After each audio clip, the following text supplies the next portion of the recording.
dia mahatoky tena loatra ianao indraindray matahotra ny hiteny, menatra na mangofotra rehefa hiteny manoloana ny olona maro. Ndao ange atoroka anao hoe inona ary ny tokony ataonao amin'izay ao aminao tsara izany hoe confiance en soi.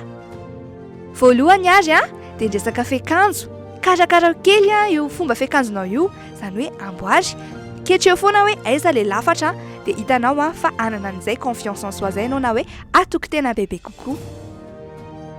Faharoa, tiavo aloha ny tenanao, fantaro tsara hoe ohatrany ahoana ianao dia efa io zany ianao dia tiavo daholo izay zavatra rehetrarehetra eo aminao. Fahatelo, omano ny zavatra holazainao manoloana n'olona maro, fantapataro tsara hoe inona aloha hevitra ho resahana dia rehefa vitanao zay dia hizotra tsara ny tontolo andronao. Fahaefatra, tadidio ny fotoana mamy ny ainanao teto amin'ity tany ity, izany hoe tsaroa foana ireo fahasambarana kely alohanao hanao zavatra anankiray dia tadidio zavatra tsara dia hitanao fa dia anana an'izay fahatokisantena izay ianao amin'ny tontolo andro anankiray.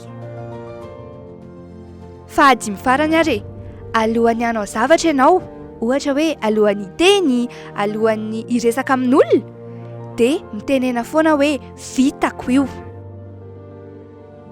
Torohevitra ny ainako sy hitako teny amin'ny fiarahamonina teny izany zaraiko aminareo izany, satria tsara dia zaraiko.